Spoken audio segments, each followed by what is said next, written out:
அந்த நடராஜ பெருமானுடைய திருவடிவம் விளங்குகின்றதே அந்த தூக்கிய திருவடி, அந்த வீசிய கரம், இந்த அபயஹஸ்தம், ஊன்றிய திருவடி, அந்த திருக்கூத்துல அந்த கால் என்ன காட்டுதா, காலை பிடிச்சுக்கோ உன்னை நான் லிஃப்ட் பண்ணி விட்டுறேன். இந்த திருவடி என்ன திருவடி? இடது திருவடி. அந்த பாதத்துக்கே என்ன பேருன்னா அது தொங்குகிறது, குஞ்சித பாதம்னு பேரு. தொங்குகிற திருவடி, குஞ்சிதம்னா தொங்குதன்னு அர்த்தம். அதுக்கு அவ்வளவு சிறப்பு அந்த திருவடி. அது என்ன இடது திருவடி? அது அம்பாளுக்குரியது, அது திருவருளை குறிப்பது. அந்த திருவருளை பெறுவாயாக வா. இந்த காலு கீழே ஊனி இருக்காரு பாருங்க, அதுக்கு கீழே என்ன இருக்கு? முயலகன்னு ஒருத்தர் இருப்பான். அவன் எப்படி இருப்பான் பாத்திருக்கீங்களா? கண்ணு ஒரு பக்கம், காது ஒரு பக்கம், கை ஒரு பக்கம். இந்த காலு கீழே இருக்கிற முயலகன் தான் நம்முடைய சிந்தனை. அதை அடக்கி இந்த திருவுருளை பற்று அப்படின்னு இந்த தூக்கிய திருவடியவே இந்த வீசிய கை காட்டி கொண்டு இருக்கும். இந்த வீசு கரம்ங்கிறதுக்கு என்ன பேர் சொல்லுவாங்க?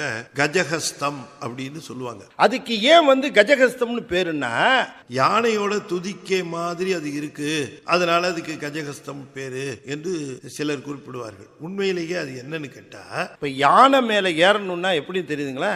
யானை என்ன பண்ணும்?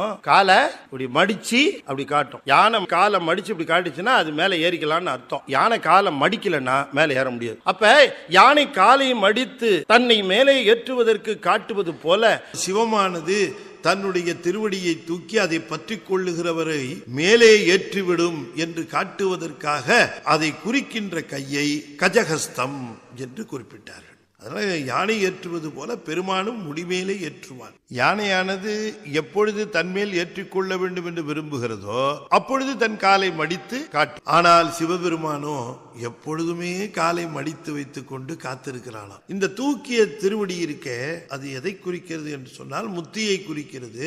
அதை பற்றி கொண்டால் உன்னை நான் மேலே ஏற்றி விடுவேன் என்று இந்த வீசிய கை அப்படி அந்த தூக்கிய திருவடியை காட்டி கொண்டிருக்கு. அப்படி காட்டினால் பயம் இல்லை என்று ஒரு அபய கரம் காட்டிட்டு இருக்கு. தீயை ஒரு கரத்திலே ஏந்தி கொண்டிருப்பார். தீ அழிப்பது போலன்னு சொல்லக்கூடாது. இந்த சங்காரம் என்று பெயர். தீ வைத்திருக்கக்கூடிய அந்த திருக்கரமே சங்காரத்தை குறிக்கிறது. அதை ஒடுக்கம் என்று சைவ சித்தாந்தத்திலே சொல்வார்கள். பிறகு கையிலே ஒரு உடுக்கை வைத்திருக்கிறார். படைத்தல் என்பது அந்த உடுக்கை காட்டப்பட்ட நிலையிலே நாதம் என்று சொல்லக்கூடிய ஓங்காரத்தில் உலகம் துவங்குகிறது.